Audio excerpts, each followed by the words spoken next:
Oh, it is good to be back. Welcome back again. It is Wednesday night. This is the Mid Michigan Bible Study.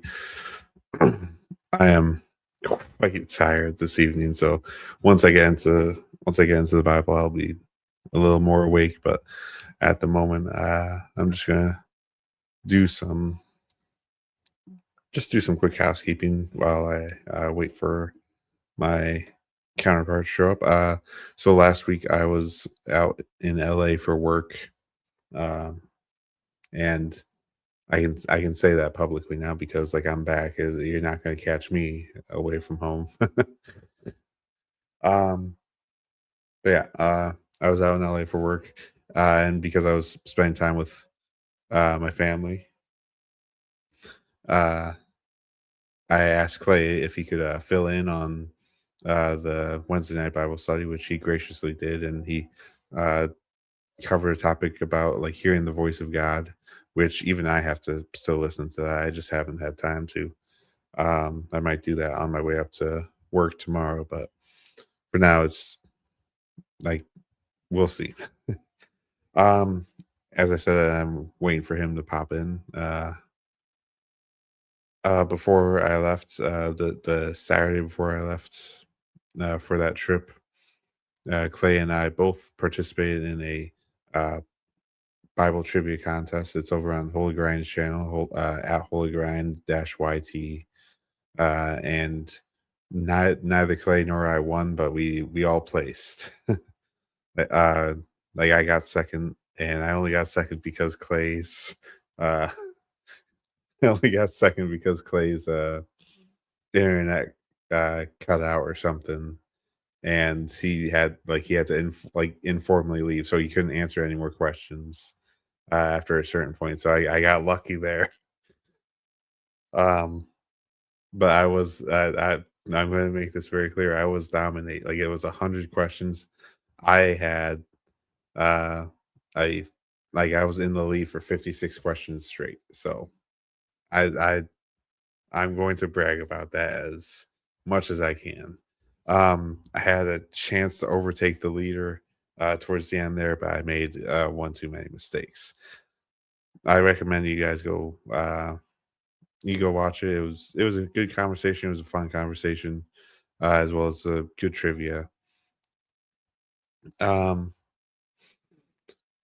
Next week, like this is in fact the finale for the parables of Christ, parables of Jesus.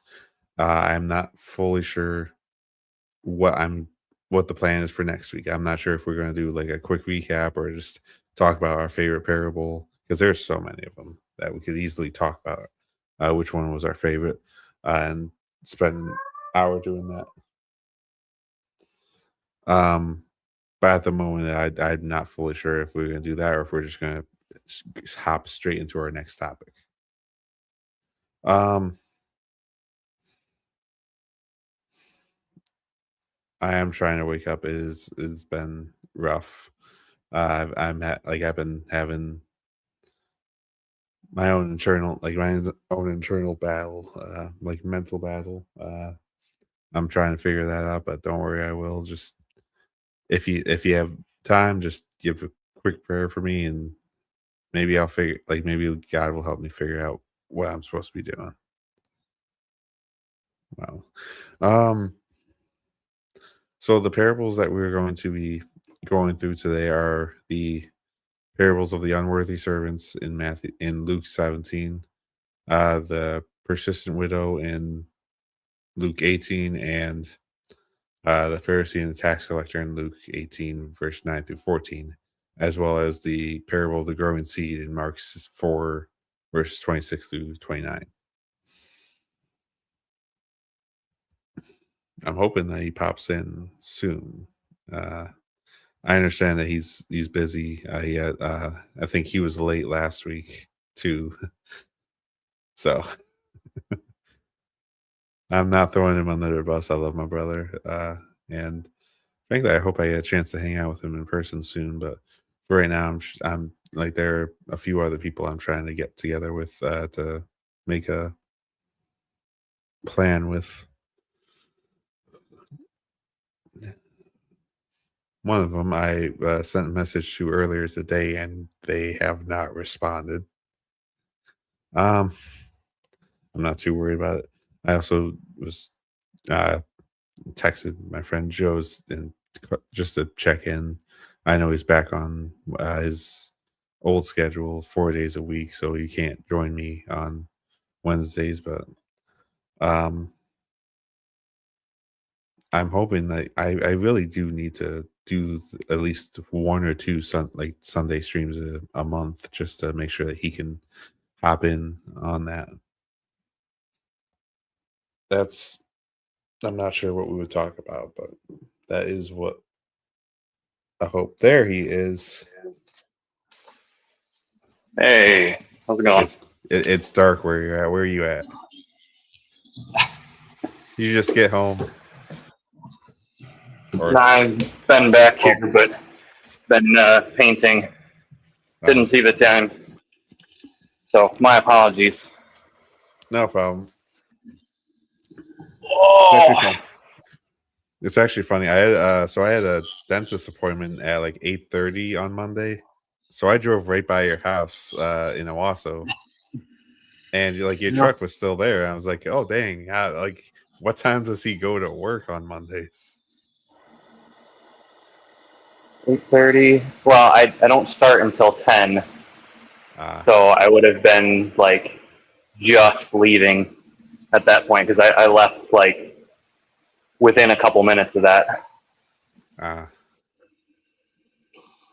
Dang, I was actually kind of hoping to catch you on my way back after a dentist appointment. Maybe we could grab like a donut or something. Yeah, no, like I said, I'm down in Detroit all week, so yeah, I don't actually get back until weekends. Yeah, slightly unfortunate, but yeah, is what it is. It's got to be done. Oh. How you doing, brother? It's been like a week and a half since I last talked to you. Worn out. I am. After I just barely beat you at the Bible trivia. You know what? You guys only won because my computer spazzed out. I don't care. I'm half convinced that my dad kicked me off the internet just because he was trying to do stuff and like I was being a little bit loud. I'll admit I was getting a bit excited. But I'm half convinced because like my computer, I kicked me off, wouldn't let me do anything. I restarted it, tried to get on, wasn't registering any Wi-Fi. I'm like, what's going on? Yo, shout out to your dad for helping me get second place. Yeah. Don't worry, I already talked about it, and I did say that the only reason why I got second place was because your computer spazzed out and I couldn't do it. I honestly thought for sure it was gonna push me down to like 5th place or 6th place if I was even at all in the board. Yeah, honestly, like for like how long you were out, I feel like you probably should have gotten like a lower place, but some other people just kept messing up. I was thinking like 5th, 7th place or something. Like I was kind of surprised. Like really, 3rd place. Yeah. Didn't see that coming, but all right. Yeah, you did get a decent lead leading up to your computer spazzing. I had almost completely passed you. Yeah, I was like within 1,000 points or so. Yeah, I don't. Oh wait, no, I had passed you at that point. Yeah, you had passed me. So like, I was in first place up until question 56. Like 57, like 57, you took over. 58, I took over again, and then after that, like you just started building a lead.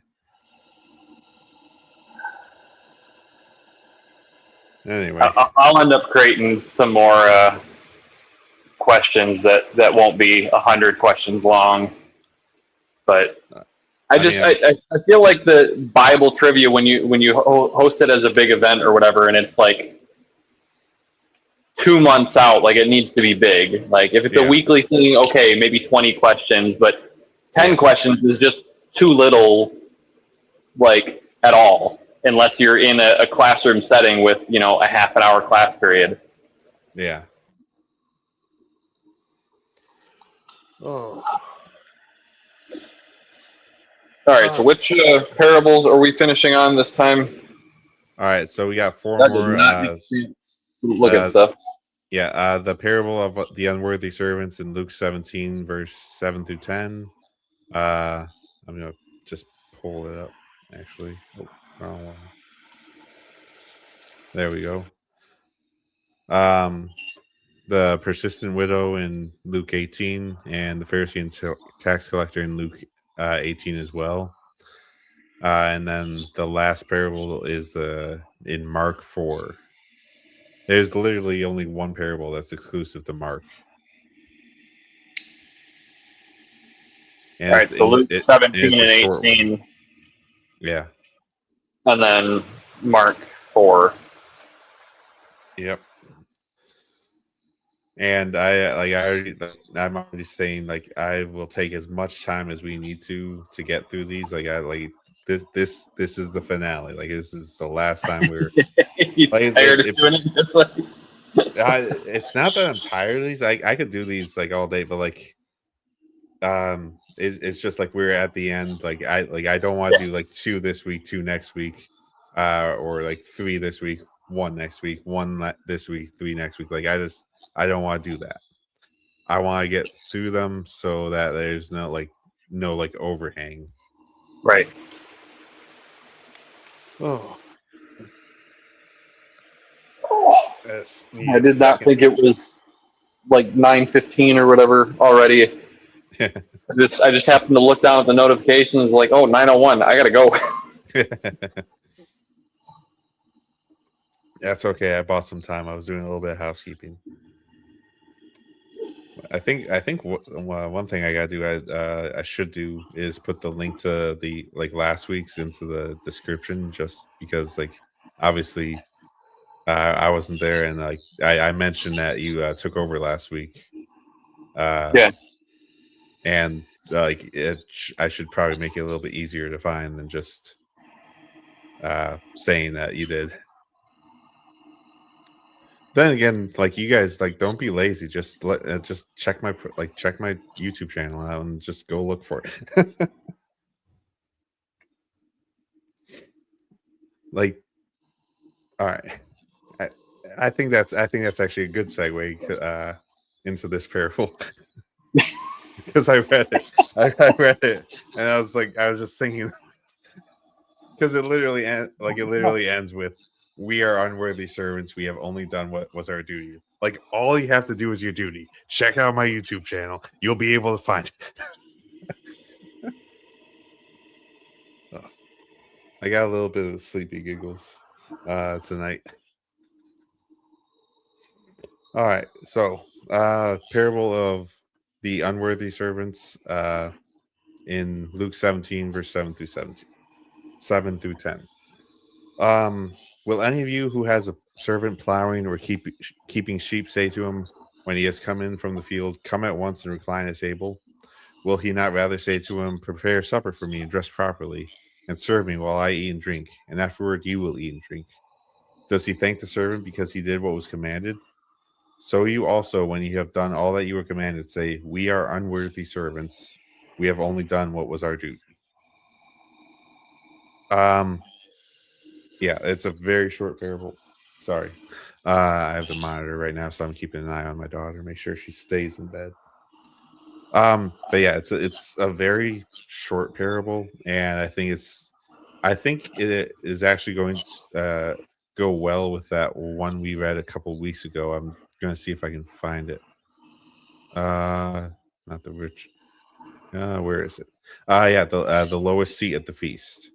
That's the same one I was thinking of. Yeah.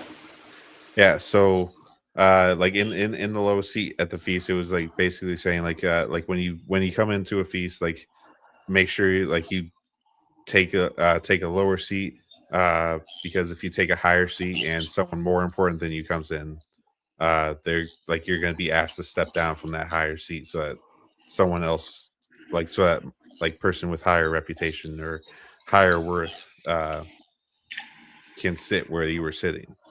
And that's kind of where I'm where I'm getting at this is we all have our positions, uh like we are like we do what is asked of us, and like we basically shouldn't expect a parade uh for doing what was asked of us. Right. I don't remember where I was going with that, so feel free to take over.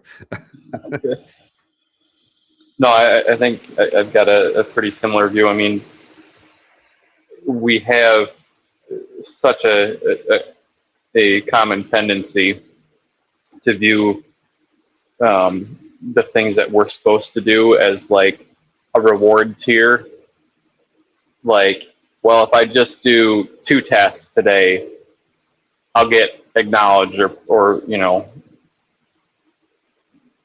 I'll be looked on with favor. If I get, you know, half the task list done, then I might get praised even a little bit. And if I do the full thing, then there'll be a great reward. And going right into, you know, well, if I do exceedingly and abundantly more than what is asked of me, and we tend to look at this as just like, how little can I get away with still being on the right side, but not having to do all of it? Yeah. You know, this can wait till tomorrow. That can wait. I'll put that off. I can do without this. And ultimately, it just, I think actually one of the other really good parables that it relates to is the wise and the unwise virgins. You know, we turn into those unwise virgins that are like, I'll do the bare minimum. I'll have my oil. I'll have my lamp. I'll have it burning, but I won't have anything prepared extra. You know, I'll show up to church. I'll, you know, put on a smile. I'll say hi to a couple people. I'll sing in the services, but I'm not going to show up and help set things up for services. I'm not going to stay there and help tear things down and clean up afterwards. I'm definitely not going to talk to that one person that always has something going on, always has something, you know, deep that they need prayers about, that they need someone to sit and listen and talk with them for, you know, 2 hours with. I want to be able to show up to services on time, have services, maybe eat some food, and then leave. And then I'm going to go home and nap. And it's not that, you know, we should look at the Sabbath and be like, okay, I just got to work, and, you know, get everything done. But again, you've heard me say it many times. We have this checklist of what it means to be a good Christian, and we want to check off just the bare minimum to get a passing grade on it, thinking that, you know, we can get by, but we don't actually have to do the things that matter. You know, we don't need to actually show up for services for the brethren, not to check off, I went to church today. I don't need to stop and take care of somebody on the side of the road on my way to church because I'm already late to church. Yeah. You know, I don't need to stop and help my neighbor.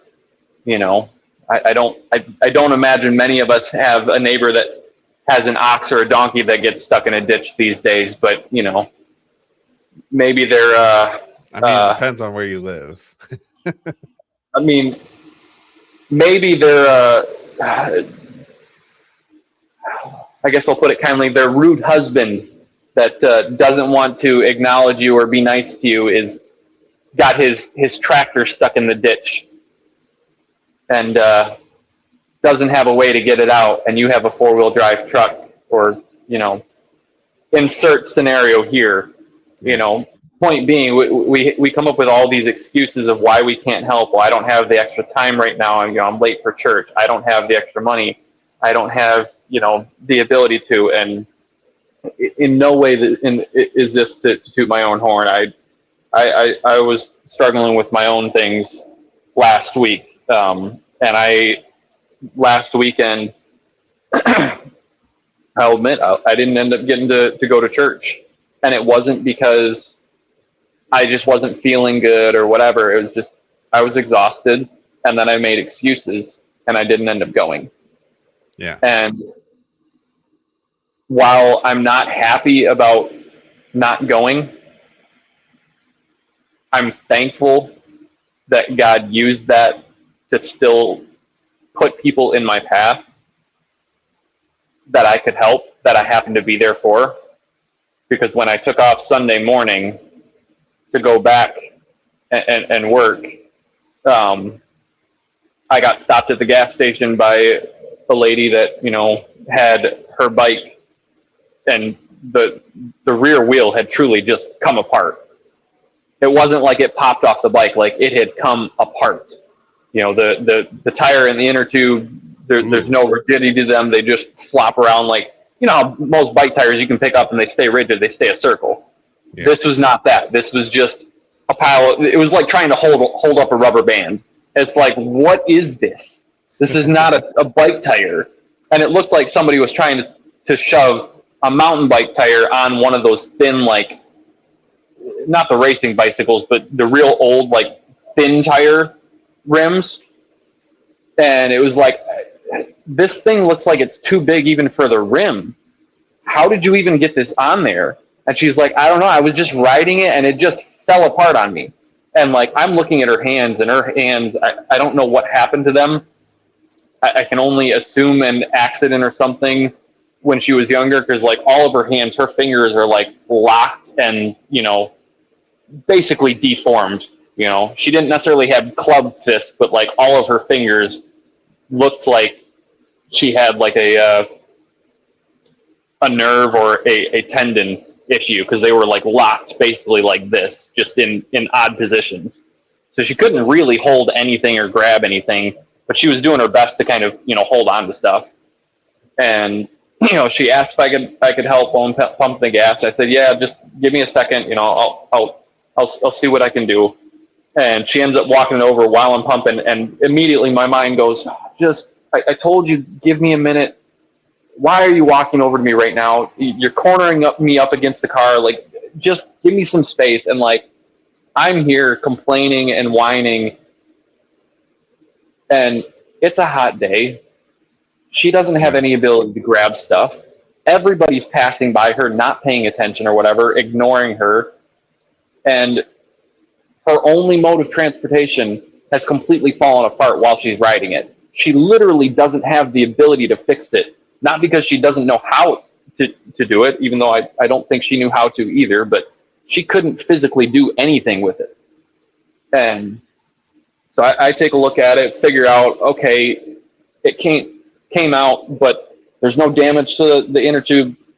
The tire is dry rotted. She needs to replace it, but it should still be fine because the inner tube is fine. It's not damaged or anything. It's holding air. All right. And so, eventually I end up managing to get it back onto the tire, go inside to the gas station, spend a couple bucks on air, get it pumped up for her, put it back on. And, she had asked if I had water. I gave her some water, out of my truck that had like an electrolyte mix, basically. So effectively Gatorade. But it's like Element, if you've ever heard of it. I believe so, yeah. But, and so she was really thankful for that. It happened to be a cold bottle because I grabbed it out of the fridge before I was leaving. And then, she's like, thank you. I'm trying to do the best that I can to get across town to get myself something to eat at the restaurant where I know the owner. And, now it looks like I'm going to have to try and see if I can get to I wasn't certain if I was going to be able to get anywhere, basically. And, I grabbed, a 20 out of my pocket and, gave that to her. It's like, just make certain you get yourself something to eat, and please be careful. People do not care around here. Like, they will pull out in front of you. They'll hit you. I've seen it happen where somebody hits somebody and then goes flying and peeling off. Yeah. And, I barely get back into my truck, and some lady starts flagging me down. I'm like, what is going on now? I just want to go home. And like, again, not in a great attitude. Like, I'm starting to get hot. I'm starting to get frustrated. And this lady flags me down or whatever, and, has like a real heavy, thick, almost Creole accent, as if she's like from down near Louisiana or whatever. Like Farmer Fran from Waterboy. Yeah. And like, no teeth or whatever. And so, I'm instantly, my mind's thinking, okay, she's obviously an addict or whatever. She's probably just wanting a couple bucks for, here or there. And the first thing she comes up and asks me is like, please, can you pray for me? I'm like, okay, I see what you're doing here. Not certain I like it, but I see what you're doing. And like, instantly, I'm just like, God, put a hand on my heart, because it is not doing well right now. And so I asked her just a little bit of her story or whatever, what's going on, like, what is it you need? And, she's like, I've been out on the street for, 6 months. My house burned down, or 4 months or something like that, basically since the beginning of spring. Her house burned down. She's stuck out on the street, hasn't been able to go anywhere. She stayed with friends for a couple weeks here and there, and then basically got told, hey, we can't keep you here. You got to go find somewhere else. And after she ran out of friends that would let her stay, she was out on the street. Didn't have anything, all she had was in her home. She didn't have anything in her bank account or whatever. She was living off food stamps to begin with. And, and now basically spends her time just begging for change at the occasional passerby, seeing if a business will just let her, sleep. And she's kind of hung around the fire station, knowing that they're not necessarily going to be terrible to her, but they'll tolerate her being around as long as, she's not being on their property or whatever. But she asked me if I can just pray for her. She's like, if you happen to have any change, cool, but honestly, I just need prayers. And it's like, all right, so I sit there, I pray with her, and she just like balls up and buries herself against my chest and starts sobbing against me. And it's like, I get into my truck afterwards and start driving back, and I've had this frustrating feeling, between all the shootings and the just angry people that I'm constantly dealing with, which I'll admit, because of temperature and my own frustrations of the day, like, I've had some angry moments too, but I just have this constant frustration of like, I don't like Detroit. I don't want to be here. I want to get out of this godforsaken city. And I get back into the truck, and like, normally I turn the radio on and everything, and all I can do is just shut the radio off and sit in silence for about 5 minutes. And it's like, God, I wonder if maybe this isn't a case where it's a godforsaken city. It's that all the people of God left and abandoned everybody else here. And it hit me hard. Yeah. I was frustrated, because here I am sitting at the feast.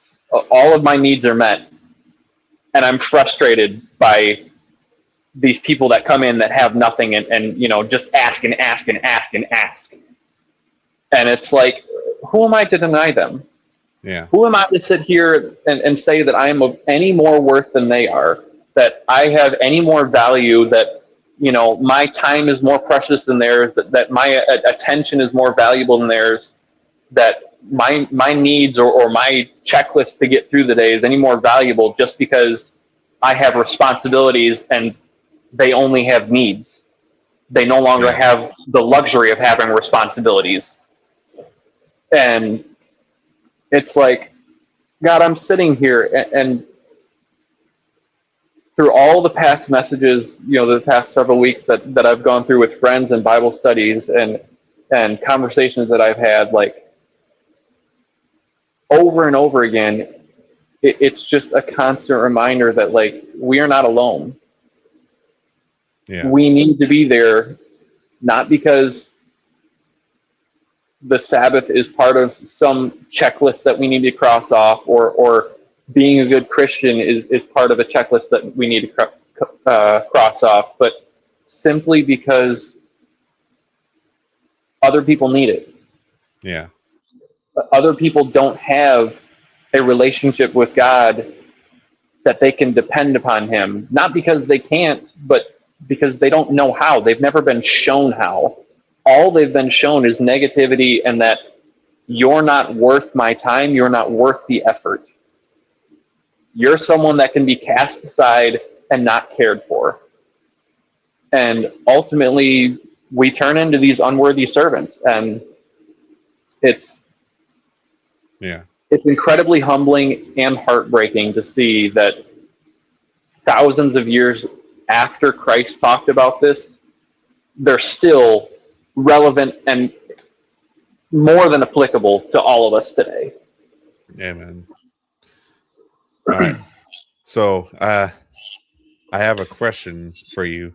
Like after you after you did all that, after you took time out of your day, like you were hot, you were frustrated, you were out in the field, and Yep. when you were sitting there for like 5 minutes, at any point did you think like what I just did for them was like above and beyond what I should be doing as a Christian, or did you think I just did my duty? Like I'm an unworthy servant. Like all I have done is my duty. Like that's the bare minimum. Like what I did was the bare minimum of what how I should be acting as a Christian.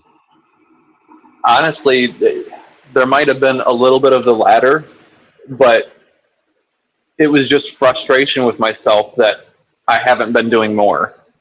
Yeah. Frustration that like I can't even do the bare minimum without just absolutely whining and complaining about it.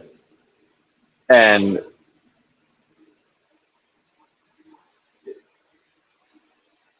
it's like I think all of us as Christians have that moment in our head where we sit and wonder to ourselves,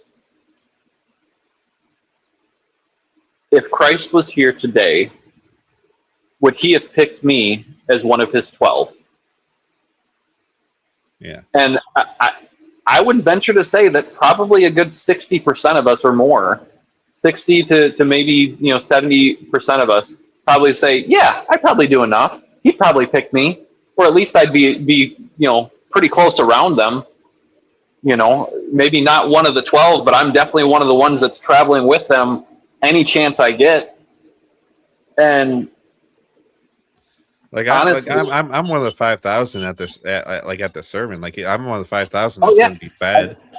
But we have to remember about that 5,000. Like they dispersed like shortly after, hoping for either more food or and Jesus calls them out on this. Is like are you actually following me because like you believe in who I am, or are you following me because you're expecting more food? So right. You might be like, oh, I'm one of the 5,000 who would listen to Christ and who he fed with 5 fish and 2 loaves. But or is it 2 loaves and 5 fish? I don't remember. But Yeah. why are you sitting there listening to him? Are you there for the teaching, or are you there for the food? Right. Well, and I think again we all have this mindset for not all of us. A lot of us tend to have that mindset. Is like, yeah, I'd be more than just somebody in the crowd. Like I'd be around a lot, and it's a humbling reminder that I really don't think a lot of us would. Yeah. If we're really honest with ourselves, I think a lot of us would be too busy and too caught up with the busyness of our day to even take the time out to be one of those 4,000 or 5,000. Yeah. Let alone be one of the few that is struggling in the crowd to just be present when the boy falls out the window or when the man is lowered through the roof. I mean, there was maybe 40 people at the one instance at most, and maybe 100 people or so when they're pushing out into the street and kind of in the middle of the town. Yeah. Just trying to hear through the window. Like, I don't know that we would be bothered to be there for that. For a lot of us, I certainly hope, as much as anybody else, that I would be, that I would be able to be, one of the 12. But if I'm looking at my life, I can honestly say that just based upon how I act or react to things or don't act on things, like, while my intentions are always to be there, to always be present, I think I have a better track record of making up excuses than actually being there. Yeah. And it sucks. It's a harsh reminder when you look at that, because, again, all these parables are talking about the kingdom. Yeah. And it just makes you push back to something like the unworthy servants, the unforgiving master, the workers in the vineyard, the wise and the foolish virgins. Like,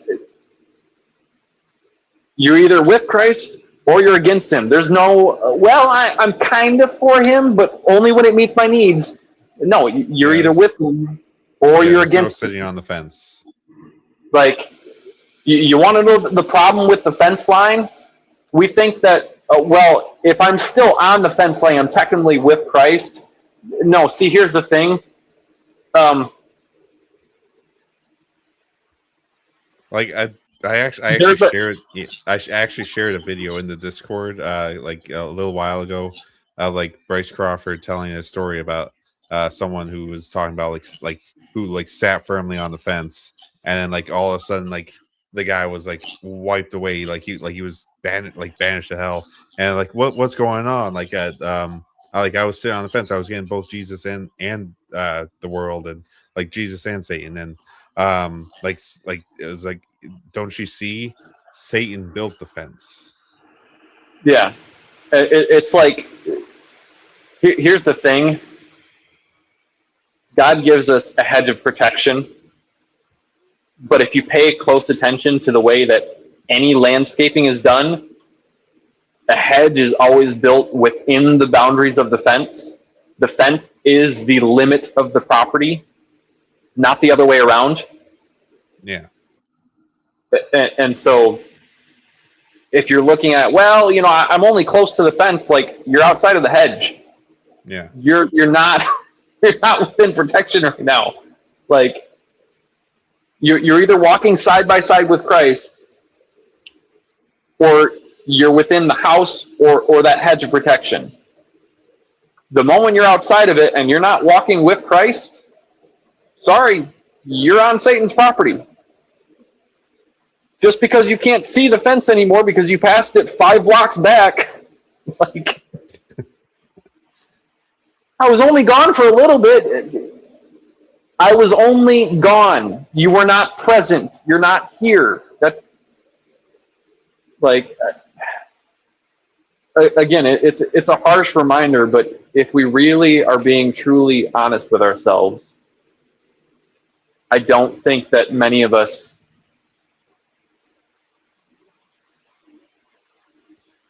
would not only not make the 12 disciples, but we wouldn't be one of the ones that was always in the crowd.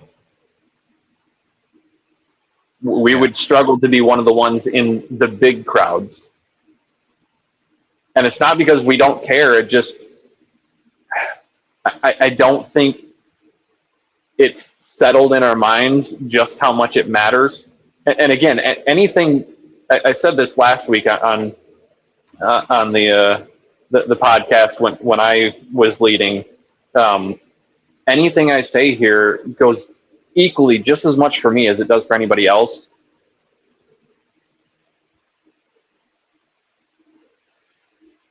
I think we struggle to really put it into perspective just how much this stuff matters, because we always think, I have more time, I'll have tomorrow, I'll have another day, I'll have another chance, I've got too many things to do right now.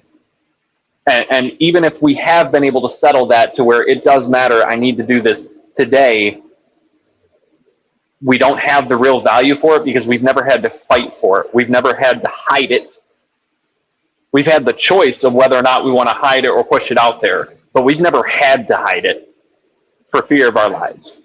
We've never had to fight to find that truth, with the exception of maybe going through a harsh event in life where we lose a loved one, or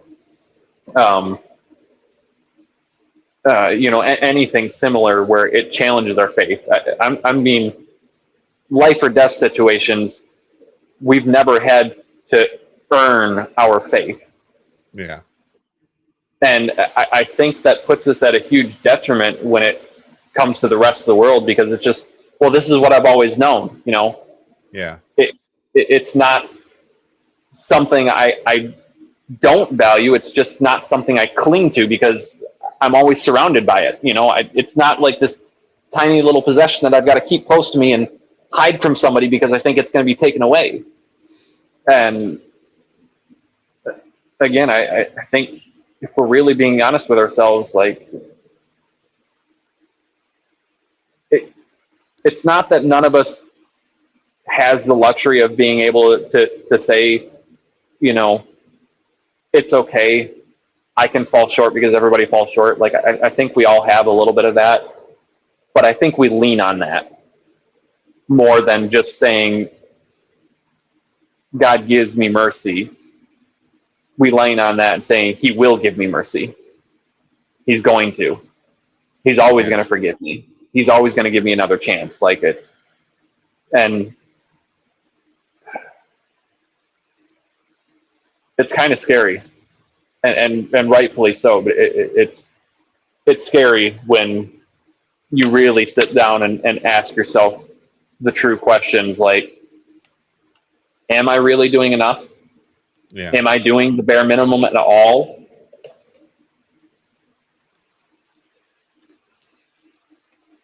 Man, you said a lot. I'm sure. I wasn't planning to. I wasn't planning to, but I appreciate it. You said a lot. I do want to add on because you were hitting, like I've said it before. I don't say it enough because it needs attention. It is so easy to be a Christian in America today, just because you can be a Christian in name only. You don't have to fear someone coming to you and pointing a gun at your head and saying renounce your faith or die. Like, we don't deal with that here. You know where they're dealing with that right now? They're dealing with that in Nigeria right now. Like, they're dealing that in sub-Saharan Africa. There are Muslims coming into their their country, their churches. They're pulling people out, and they're demanding either conversion or death. Like, we don't have to deal with that. We have to be very thankful for where we're at today. We have to be so grateful for where we live. But it does need to be brought to attention, because this is happening. Even if it's not happening on your street, even if it's not happening on my street, it's happening in the world. And we don't talk about it enough. I don't talk about it enough. right. Surprisingly, we spent a lot of time on that first parable. Round 2, let's go. You know what's funny is I just kind of looked over this next parable, and some of the stuff that you were saying, I feel like it applies to this parable. I feel like we may have covered this parable as well. just from talking, like without even meaning to. Which So the which parable slide of are you on? the parable of the persistent widow in Okay. Luke Yep. 18. And he told them a parable to the effect that they ought always to pray and not lose heart. Already, it's like right where you were talking. He said, in a certain city there was a judge who neither feared God nor respected man. And there was a widow in that city who kept coming to him and saying, "Give me justice against my adversary." For a while he refused, but after he said to himself, "Though I neither fear God nor respect man, yet because this widow keeps bothering me, I will give her justice, so that she will not beat me down by her continual coming." And the Lord said, "Hear what the unrighteous judge says. And will not God give justice to his elect who cry to him day and night? Will he delay long over them? I tell you, he will give justice to them speedily. Nevertheless, when the Son of Man comes, will he find faith on earth?"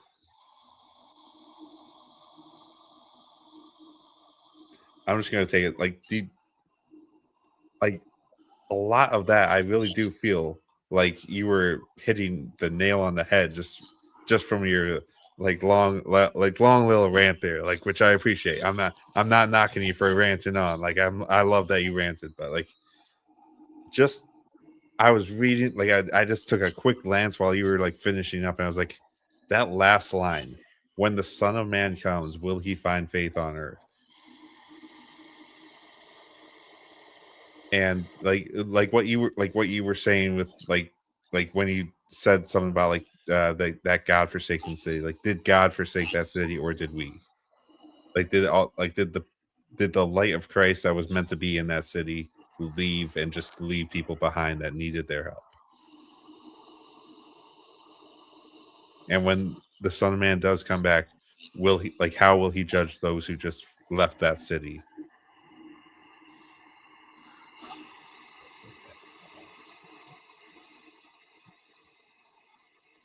Oh, like, even as I was reading it just now, like, I was just dwelling on what you were saying like the entire time. It's like, man, Clay really hit the nail on the head here.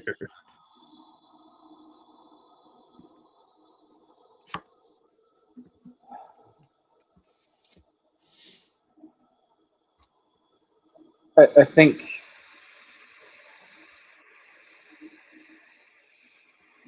the only thing I can do at the moment is try to put myself in the shoes of that second woman, Yeah, that she has nothing. All yeah, she can do is cry out to God, or cry out to her neighbor and hope that somebody will acknowledge her, give her something, just a little bit. And most people, they come up and their first thing is to ask for money. Their first thing is to say, if it's a guy, they're typically, you know, "Hey, you got anything that, um, I see you're doing some work. Do you have any work that I could do for you? I could mow your lawn. I could, you know, help you out with just cleaning up some of this brush I see you're raking." Like, anything, just anything at all, just anything that, you know, you might be able to give me a little bit. And if they see you don't have much or whatever, it's like, you know, well, I've got some tools or whatever with me. Do you need anything? I could sell you something. Just a couple bucks here and there. I'd sell it to you cheap. I just need something to get by, or you know, anything they can do to make money is on their mind. yeah, And then after that, it's like, man, I could also just use some prayers. I could just, if you got some water or something, that's all an afterthought, 9 times out of 10 for the guys. For the yeah, girls, it's typically somebody coming up and they're not really asking for money right away. It's typically food. yeah, Food and drink is what they want. Then they want money, and then they might be willing to hear, or ask for prayers, or at least say God bless. yeah, But this woman, she has nothing at all. and she asked for help. But then when I asked her, what is it you need right now? She breaks down, and the first thing she asks for is prayers. Yeah. Now, was I wrong when after I prayed for her, I just reached into my pocket and the rest of the cash that I had, I put into her hand? I don't think so. Was she going to go and use it for drugs or for alcohol? She might, you know, Yeah. but that's not on me. That's between her and God, you know. Like, I'm not going to sit here and deny them and say that they should have no pleasure in life, or you know, that they should have no ability to spend anything on alcohol or cigarettes at all, you know, because they need to focus on getting on their feet. You know, they're not walking into a paycheck every week. They're walking into $5 maybe a day. You know, a couple dollars here and there. Maybe somebody's kind, they give them a 20. You know, every once in 3 weeks. Yeah. You know, it's not a life-changing thing or something that can get them on their feet. It's just enough that they can stretch to kind of get by. And by getting by, I don't mean comfortably. I mean, they're barely able to survive. And for this woman to come and she's still finding a reason to cry out to God instead of curse him. She's still finding a reason to ask for prayers in a city that is continually, and I promise you, rejecting her, casting her aside, treating her like trash. For all intents and purposes, she is that widow here crying out to God for justice, for mercy, for a kindness in the midst of this heat. And quite literally, it's the middle of July. It's heat right now. Yeah. And do you think that God's not going to turn and send somebody there, even if they're a bit unwilling? Yeah. Like,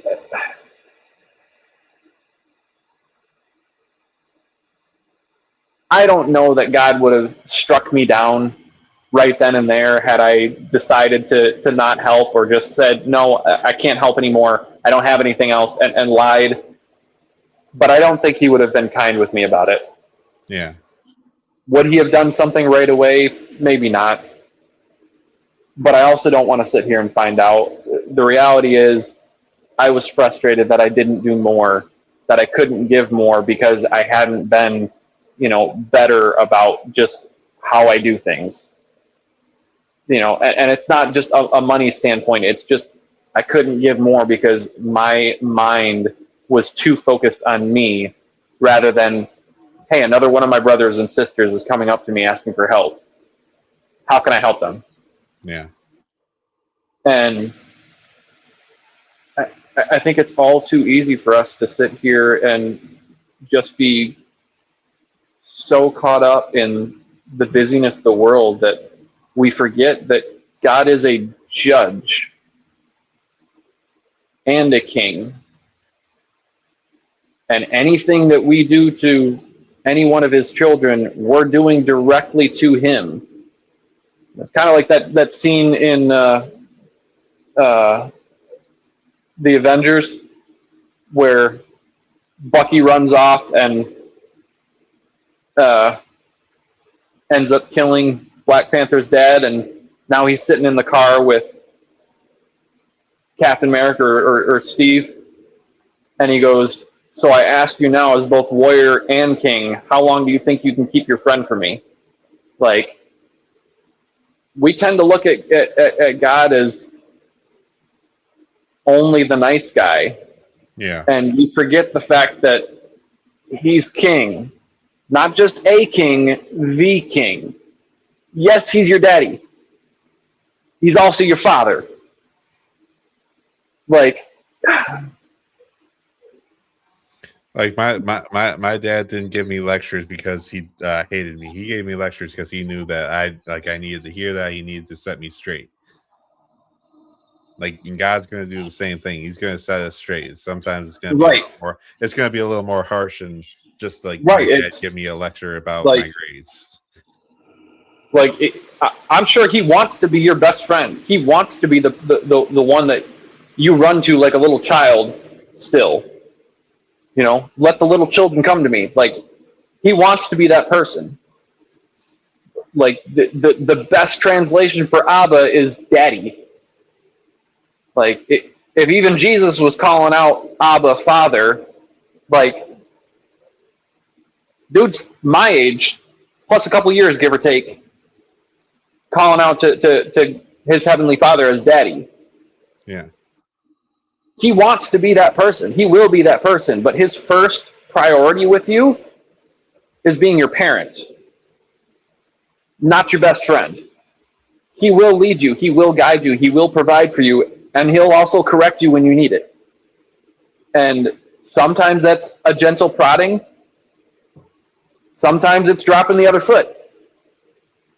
But do we really want to be the person that Christ comes back and it's like, I didn't prepare because I thought I had more time. I thought somebody else would do it for me. And I didn't treat these people nicely because I thought you were coming back. I was too busy consumed with trying to be ready that I didn't bother to care for your people. Or worse yet, honestly, I had too much to do. I didn't think about it at all. Like,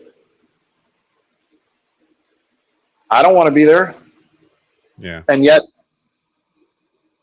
I think too often I am.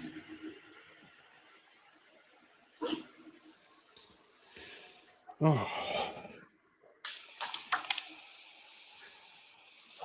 Man. Amen. I just got to add on that because that's all I got to add on to that. Round 3, I'm like this is going to be a minute.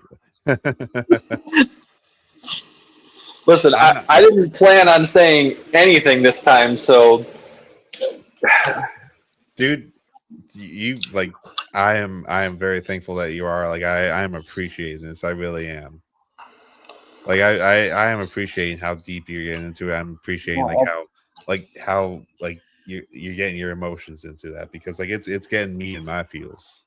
well, I'm thankful to be here and everything. And like again, I don't ever want to sit here and like toot my own horn or anything like that. But yeah, like none of this was planned. I'm not sitting here planning. Oh, I can tie in this and I can tie in this and I need to make certain I say this because this will make a good impression. Like these are the things that's on my heart right now. And like the biggest thing on my heart is I'm not doing enough.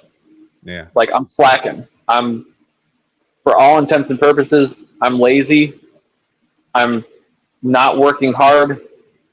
I'm not being truthful or honest or just in who I say I want to be and the reputation that I should be holding with my last name. Not because it's some big grand name, but just my dad's a pastor.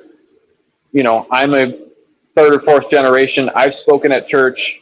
I'm known well amongst my community, and yet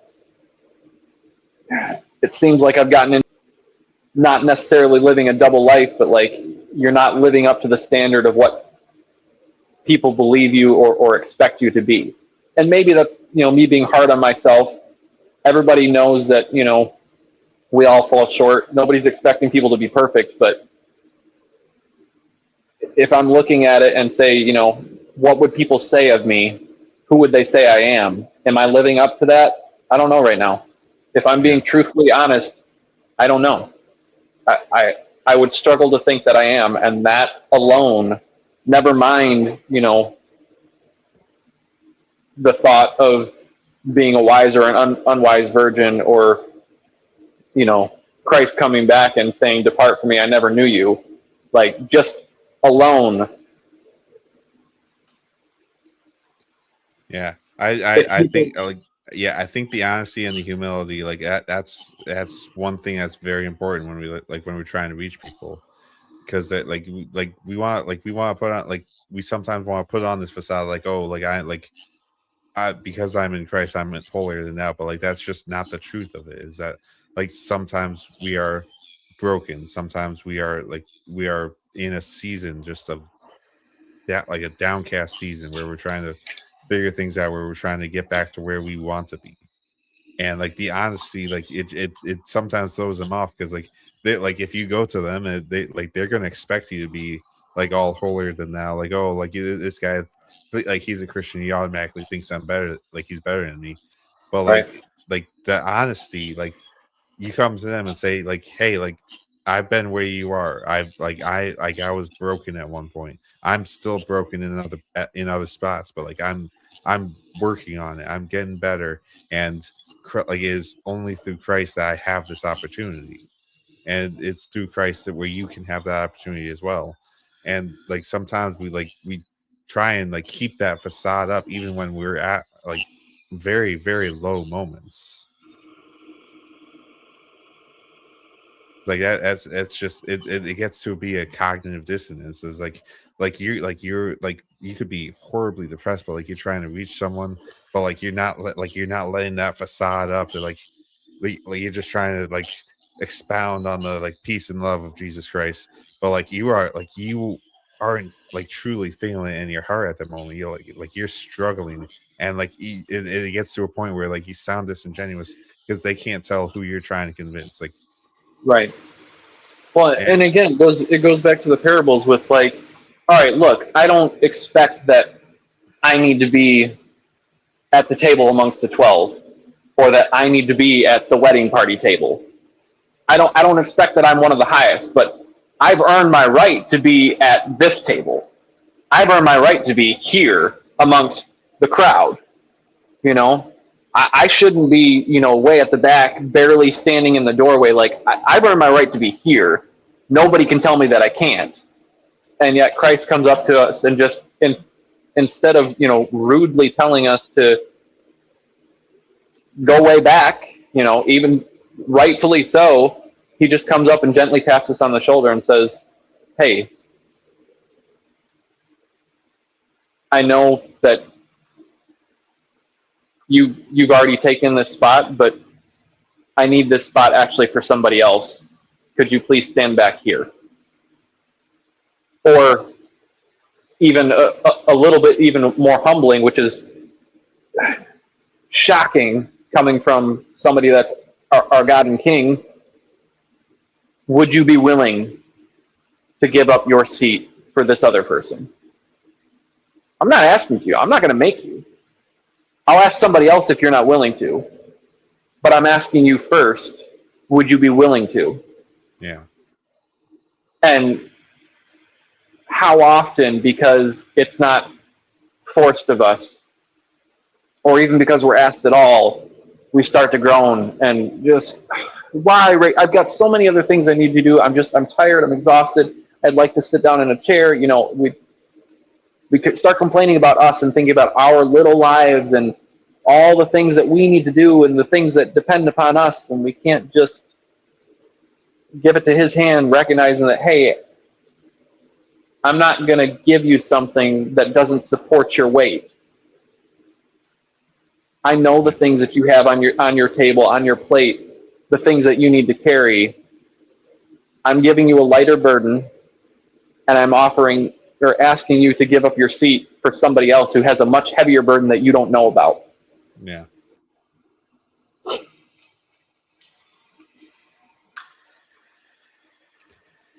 And I think that's a good segue into this parable because it goes along very well with like that parable, like the lowest seat at the feast. The parable of the Pharisee and the tax collector. Um, and I feel this one in my soul every time I read it because it's on it. Um, Yeah. He also told this parable to some who trusted in themselves that they were righteous and treated others with contempt. Again, like we were hitting the nail on the head on some of this. The Two, Lord speaks in mysterious ways. yeah. Two men went up into the temple to pray, one a Pharisee and the other a tax collector. The Pharisee, standing by himself, prayed thus: God, I thank you that I am not like the other men, extortioners, unjust, adulterers, or even like this tax collector. I fast twice a week, I give tithes of all that I get. But the tax collector, standing far off, would not even lift up his eyes to heaven, but beat his breast, saying, God, be merciful to me, a sinner. I tell you, this man went down to his house justified rather than the other. For everyone who exalts himself will be humbled, but the one who humbles himself will be exalted. So it goes back to what you are constantly saying about the checklist, like in verse 12. Like, I fast twice a week, I give tithes of all I get. Like, I do this, I do that. Like, I am a righteous man because I do all this stuff. I'm not like other men. But like the guy who is sitting there, like the one who recognizes who he is, like he recognizes that he's a sinner. He is so downcast. He's almost terrified to even look up and chance to meet the gaze of like the eyes of God. And he's just sitting there saying, like, forgive me, have mercy on me. I am not a worthy servant.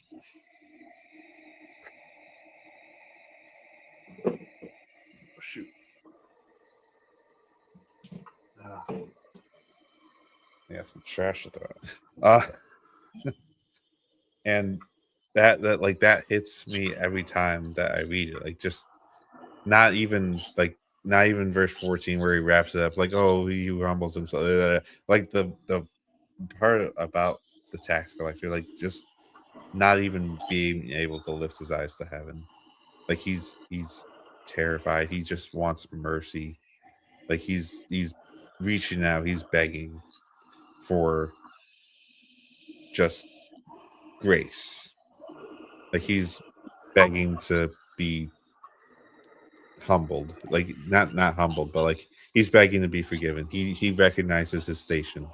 He sees that he's not like this Pharisee is just kind of looking at him and saying, like, this like yeah, we're both trained, but like, this guy is a tax collector. He doesn't even deserve to be here. But like, the tax collector's still there like nonetheless, and he's praying. He's saying, please forgive me.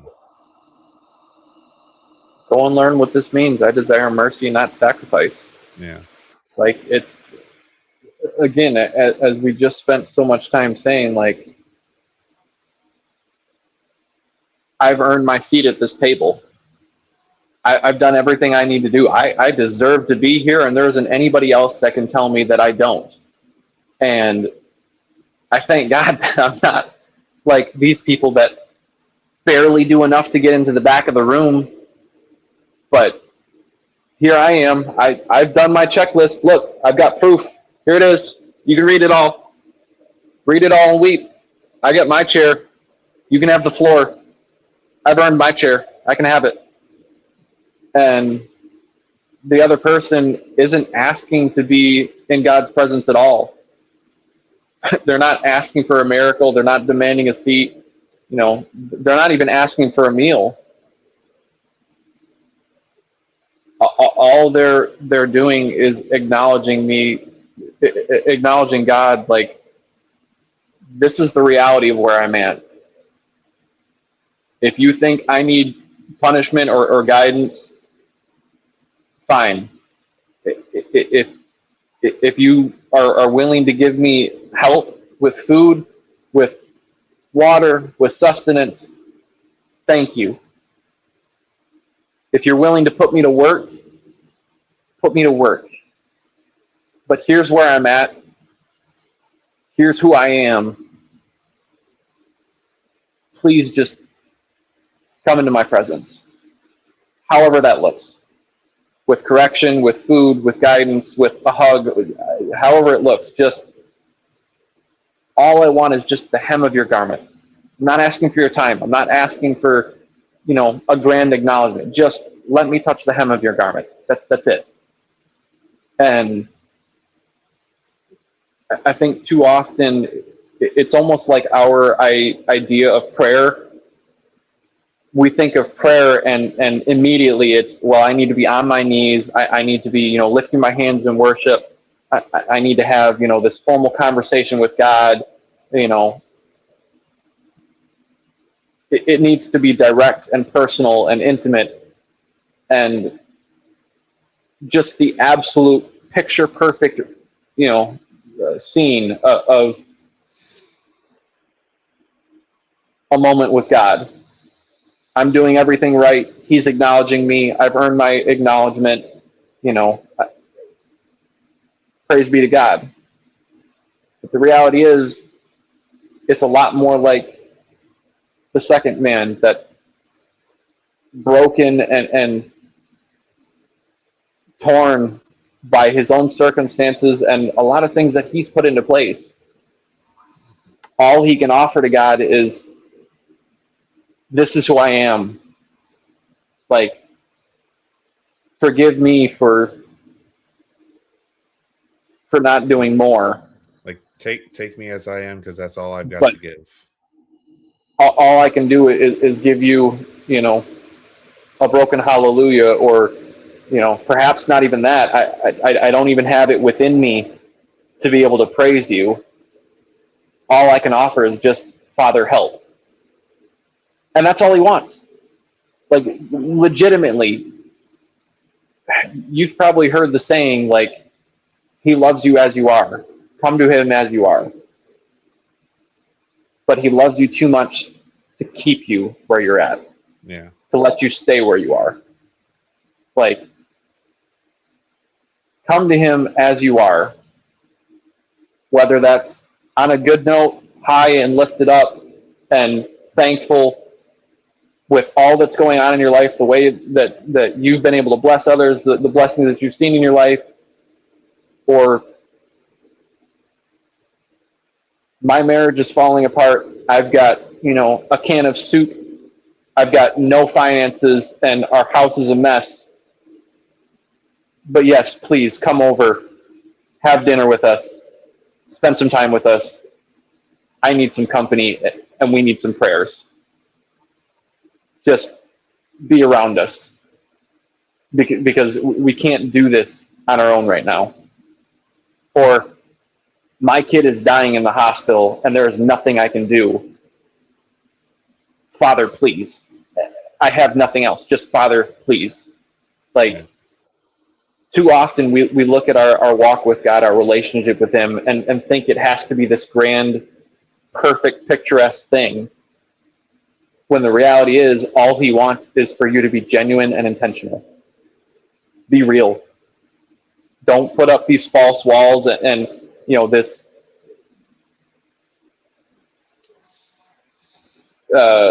self-righteous,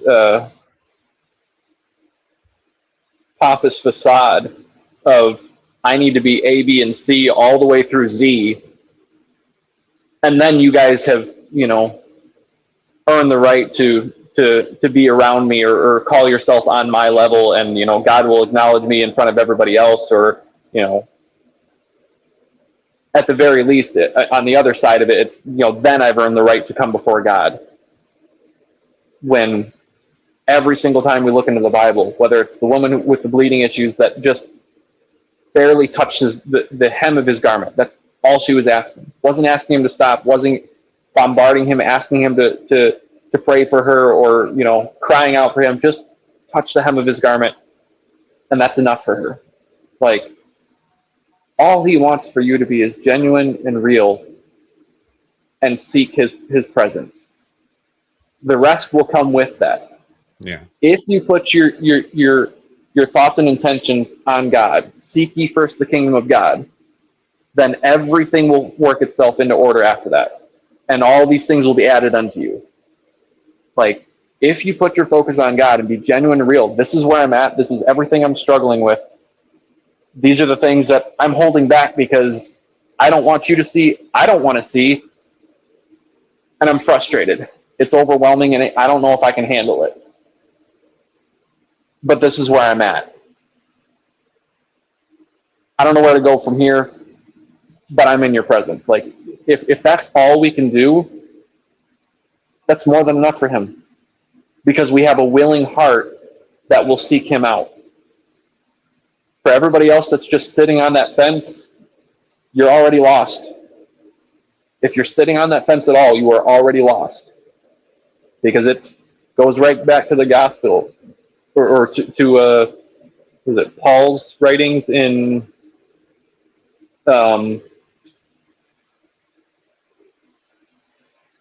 Paul's letter to the seven churches, to the lukewarm church. Did he write a Woe letter is, to the lukewarm church? Like Revelations talks about the lukewarm church, but I'm not quite sure where I you're. don't I don't remember, but it's oh, that you were hot or you were cold, but because you're lukewarm, I want to spit you out. Yeah, that's Revelation. Okay, yeah, I'm mixing up verses then. Yeah, But it's if you're sitting right in the middle there, God can't do anything with you because you're indecisive. Like, we forget that while God is king and God, he's not going to force you to do anything. He will not force you to obey. He will not force you to follow him. It's if you love me, keep my commands. For those who would seek to follow me, let him take up his cross and deny himself daily and follow me. Like, if you love me, then keep my commands. If you're going to follow me, then do these things and follow me. But I'm not going to make you. yeah, You have to choose and decide for yourself because I gave you free will. I gave you the ability to choose for yourself what you want to do. The same way Moses told the Israelites, or sorry, not Moses, Joshua told the Israelites, I know choose for exactly. yourselves this day who you would follow, whether that be the God of the Amorites or the God of the Canaanites around you. But as for me and my house, I'm going to follow the Lord. Like, God gives you the ability to choose because he wants you to come to him freely, not because you're told, because it's programmed within you, because you're a mindless slave, but because you truly want to, because he is a father above all else that loves his children and wants his children to be around him. And too often we look at that as like, no, you either get the fake version of me that everybody else is comfortable with or that I've become comfortable with, or you only get me when it's convenient for me. But I'm not going to open up and be real and let you see who I really am. Because if you see who I really am, then you reject me, but like everybody else. You cast me aside, you treat me like I'm trash, and like everybody else in this godforsaken city, I get abandoned. Rather than trusting that I see you, you're my son or my daughter, I'm going to let you run to me. I'm not going to push you away. Even for the prodigal son, like, he accepted the prodigal son and he didn't push away the older brother either. He just reminded them, like, hey, your brother just came back. You should be thankful right now. Like, all of this is already yours when I pass. There's nothing here that you can't have. But I'm still in control right now, and right now I want to throw a party for my son that just arrived. Just be thankful. Yeah, Like, all he wants is you to be genuine and intentional and real with him. That's it. But you have to have a heart that's willing, because he can't do anything with a heart that's indecisive. amen, amen. Oh, oh my goodness. I will say, like constantly, like we keep going back. Like we talked about the fence a couple times now. Um, and it just reminded me of Romans 5, not necessarily like uh not necessarily verse 8, but like the verse 10. Hold on, let me pull it up. Like Romans 5:10, for if while we were enemies we were reconciled to God by the death of his son, much more now that we are reconciled shall we be saved by his life. Like he like Paul makes it clear here that if while we were sinners, while we were actively choosing against God, like we were his enemies. Like we like it, there is no like either or situation. Like we can't have both. We can't have God and the world. It's either God, like we can't have God and the world. We have to have God or the world. And like if we choose the world, like even if we just have a foot in the world, we're enemies of him. Like we are his enemies. And that's just something every time you bring up the like the fence, like that's instantly where my head goes.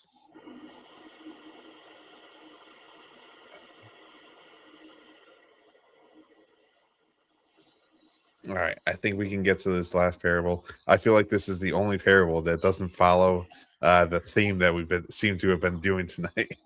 Oh, just you wait. I am 100% confident that God's going to find a way to tie it in. All right. All right, parable of the seed growing in Mark 4:26 through 29. And he said, "The kingdom of God is as if a man should scatter seed on the ground. He sleeps and rises night and day, and the seed sprouts and grows. He knows not how. The earth produces by itself first the blade, then the ear, then the full grain in the ear. But when the grain is ripe, at once he puts in the sickle because the harvest is come." I'm not gonna lie, this is like the only parable that I did not read ahead on, so I am actually a little lost on this one.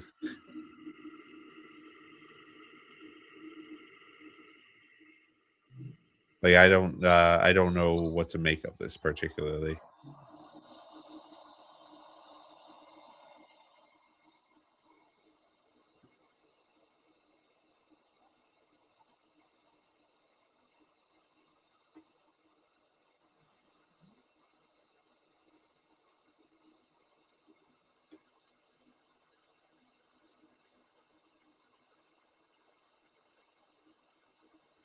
You ever heard the saying? I think we've talked about this in the past, but the saying that good men will plant trees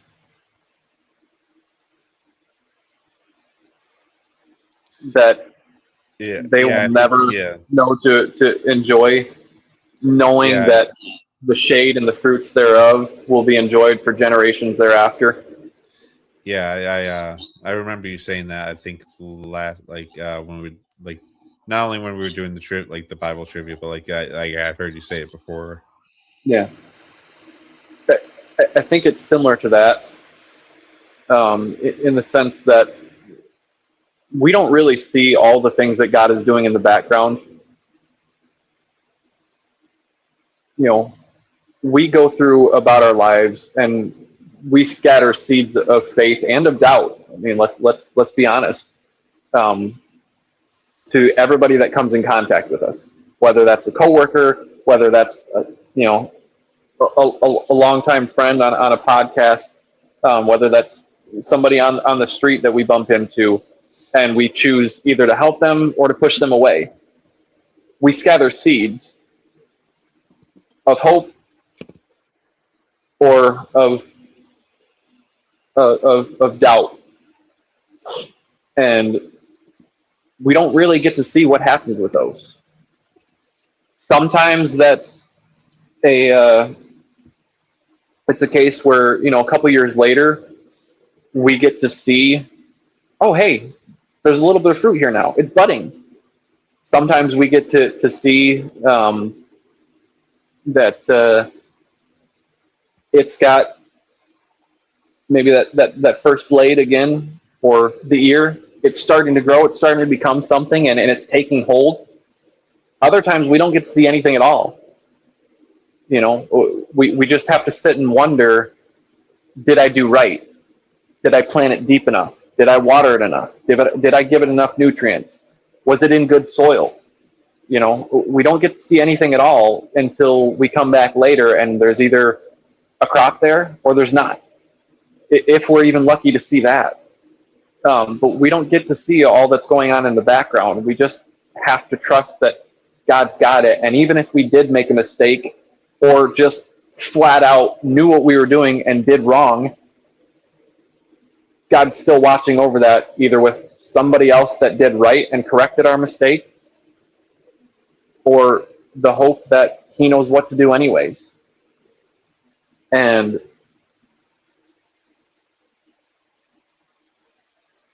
we glorify and we draw to the things that are end of harvest things. Yeah. Somebody's done something amazing at the end of their life, and they've grown a company from the ground up by the work of their brow, or they pass and they have just tens of testimonies and thankful people and memories that are shared at their funeral. But yet in the meantime, while they were here, we don't ever actually really sit down and talk with them. We remember the little moments that we had, but we don't take the time out of our day to acknowledge them, to see what they're needing. And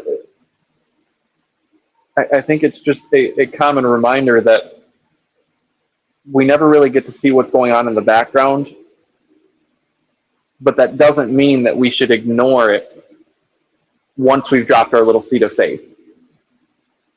Like, there's always going to be more tending to the field, tending to the garden. And we are always going to have a duty to come back to it or to go on to the next one, because we're not trapped in one tiny little garden. Like, God told us to go about the earth, to make disciples of all the nations. And maybe that's not necessarily for each one of us traveling the earth and going on mission trips. Maybe that's just speaking to all the different people around us and not trying to say, well, this one's worthy, that one's not. But I think we need to be careful with making certain that we are not sitting here and, here, have a seed.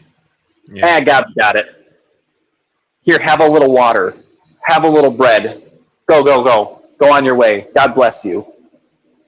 Like, just because we don't have the ability to talk with that person on a regular basis doesn't mean that when Sabbath comes, or when that one day of the week comes that we might bump into them, that all we need to do now is surface conversation. Like, take the time to genuinely care. Again, the same way that God wants genuine intentions and honesty from us, he wants that from us towards each other as well. Like, don't put up facades and walls. The Sabbath was made for man, not man for the Sabbath.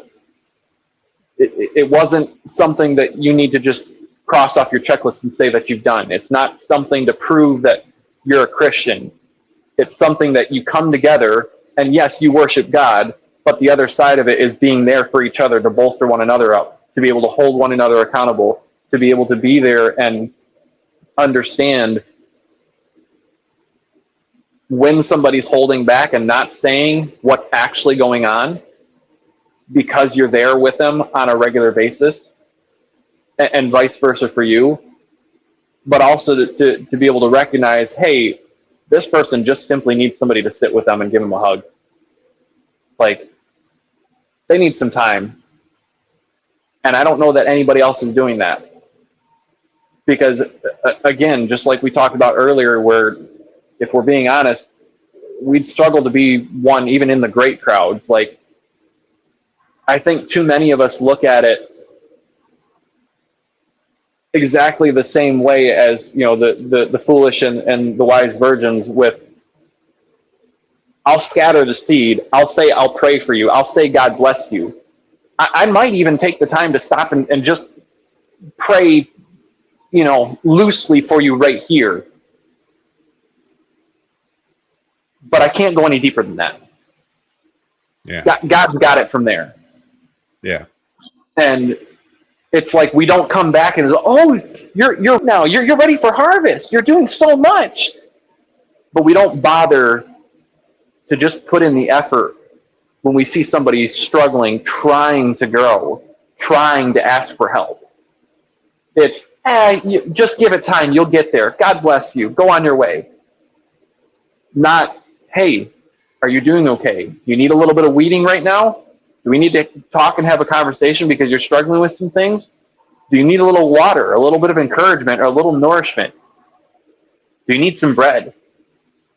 Somebody that can sit beside you and just, hey, you know what? Let's get our mind off things and actually have a good night. A good night, a fellowship conversation, maybe some praise, but just core memories being made kind of night. Or maybe what you need right now is just a little bit of relief from the heat. I think all too often we just kind of scatter the seed and then say, yeah, God's got it. I don't need to worry about it. I'll come back when they're ready to actually do something. And I think that's something that is all too often overlooked by us as Christians.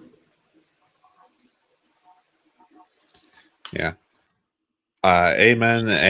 Amethyst. I don't. I believe that's your friend Amy. But yeah. Okay. Don't mind her. She's always causing chaos. Like, amen. I agree on saying, like, our job is to pursue his wisdom and understanding, and like pursue his heart. That Clay was doing a great job getting at that, and I really appreciated having him on tonight. He, like, I don't know how long you've been watching, but he has been ranting and raving all night. Technically, it's not me. You got to blame the big guy upstairs, okay? Technically, it's not me. Spirit's coming in. He did. I agree. He did have a lot of good thoughts. Listen, I do. That was the spirit working through him. I have to say. I do really well with building off other people. I will 100% blame that or give credit where credit is due with knowing that my gift is discernment. But I struggle really hard with being able to just think of stuff and do stuff on my own or speak on my own. But the moment I have something to build off from, it's like, I don't know how this is going to flow. It's probably going to go off in a tangent, but it's all going to come together somehow. And usually it does. Yeah. Usually, not always, but usually. Yeah, I gotta say the tangents have been good. I've been appreciating them. I'm able to go off on a tangent occasionally, but like every single thing tonight, every single thing, like, you've been able to go on a tangent, and I've been digging it. Like, I've been vibing off what you've been saying. I really do think the spirit's been working through you tonight. Well, good. I've needed it. So, do you have any more on that at all? No, I think the problem I was having with that particular parable is just the way it's worded. Because what I was trying to do is I was trying to, like, fit the characters in. I was trying to fit, like, oh well, who's the man scattering the seed? That can't be, like, that can't be the father. That wouldn't make sense, because generally, like, we plant, we water, but like God gives the growth. And like I see in verse 28, the earth produces by itself. Like, okay, that in this parable, like, the earth is God, like, he's the one that's producing the growth. But then it comes back in verse 29 and says, when the grain is ripe, at once he puts in the sickle. I believe referring back to the man who doesn't understand how the seed is sprouting and growing. So it's like, well, only God is going to be like coming in and putting in the sickle, like reaping the harvest. Right. So it's like, I was just confused on where I was putting the characters in, and I wasn't sure where the characters fit. So that's all I was having trouble with. But like, I like what you were saying. Amy was right on there with you, in the comment section. I appreciate that, Amy. But yeah, that was the last parable. I believe that was 12 parts. 12 or 11 parts before this. Uh, I have to go back and check. yeah. And like some of them were an hour, some of them were an hour and a half. We're getting close to like we're a little bit above hour and a half right now. So if that was like if this is the 12th part, if it's the 13th part, that's 26 hours talking about this. Like sorry, 13 to 26 hours. And I think I came in about halfway through. Yeah. That's when it started getting long. But I like Well, I mean, as you've experienced, I do have a tendency to go on tangents and ramble a little bit, and then somehow it works out. Usually, oh, do you? I haven't noticed. not at all. Oh. Come back when the harvest is ready, Stephen. We'll eventually get around to it. Just a little bit of food for thought. Don't get me started. I can keep these puns going.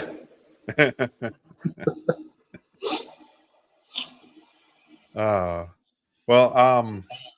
yeah, I don't have anything more on any of this. I think I'm all good on this. I think that wraps up the Parables of Christ series just as well as I wanted. To do next week, I don't know if you want to just like hop into the next topic or if you want to do like a quick recap, maybe like talk about like go over some of the parables that maybe like you said, like you came in about halfway, like maybe there's a parable like you want to go back in on and talk about. But No, I know my Bible study group is starting Proverbs this week. That might be a good one to go through. I think we're trying to do like 3 a week or so, give or take. So it should only take about 10 weeks. But if you want to do something shorter, I mean, I know we talked about going over the armor of God at one point and kind of, you know, what that looks like, how they're used, how to actually put it on. You know, so that might be a good one to go through. But I'm sure we can brainstorm a couple ideas and go through a couple different topics. Yeah. I just want to be a little weary about Proverbs right now because like one of the podcasts I'm listening to, like they're going through Proverbs. I don't want my own thoughts to be tainted by their thoughts. Like I don't want to just come on here and like regurgitate what they're saying. Fair enough, but I mean, again, you've heard me say it many times. You know, the water of life is living and moving, man. So it gets passed from one person to the next. It's going to have its own little twist, but you know, ultimately we all survive off of each other. So I'm not opposed to going through something, but I certainly understand not wanting to just like copy somebody else's, you know, work, so to speak, or whatever, and in one sense claim it as your own. Yeah. I don't know if you want to do that. Like, if you just want to hop into the next topic next week, or if you want to do a recap or something like just like a quick chat about something else. I don't know. But I don't fully know. I'm up for anything at this point. You know, we could throw it. We could throw a curveball in there, and you know, do something entirely different, and just have like an open discussion or whatever, rather than a specific topic. You know. I'd be up for that. Like just having an open discussion. I think that might be what we do next week. Yeah, maybe we can actually convince James to actually get in on one of these. Yeah, he's hopped in on the stream before. Like he was actually on the first episode. That was a wild one because at one point I had James, my friend Joe, and my friend Isaac on all at the same time. So there was 4 of us going through the first few parables. And that was a good time. I'm like that. At past couple times I've like put it in the Discord. I've been saying like, hey, like if I give out this like this link for the studio, would anyone else join? Right. And I haven't gotten a response on that. So It's whatever. Anyway, I'm gonna end the stream there. I appreciate everyone watching. At one point, we had 3 viewers. 3. We're gonna get there someday. We'll have thousands, or you'll have thousands. I'm very proud of that because it is a work in progress. I hopped on today and I was actually surprised because I had 10 subscribers instead of 9. No, it doesn't have the ability to put my mic on. Give me a sec.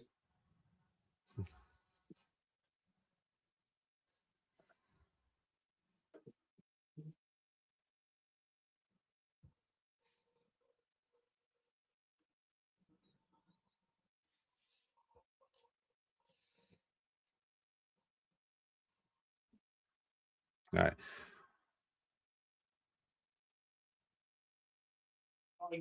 Give me.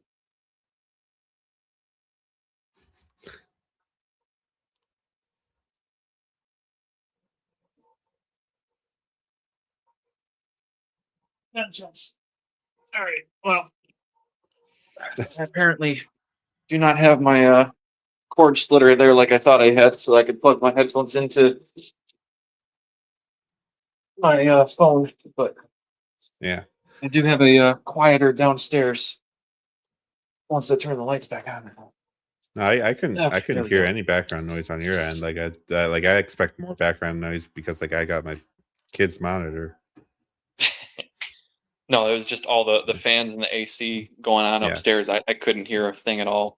So, all right, onto my speaker, so it's just the normal head audio from being on a phone call. Yeah. All right.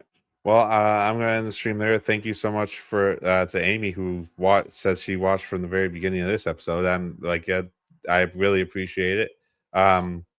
I hope you tune in for more episodes. Even if you're just tuning in for Clay, it seems like he's gonna be around for a while. So, yeah, it seems like we're gonna be having an open discussion next week, and I'm looking forward to that. Thank you, everyone who may have watched after the facts to this quite long series that I wasn't expecting to be this long, but I thank you anyway, and I hope you have a great rest of your week, great rest of the month, great rest of the year. God bless, and good night.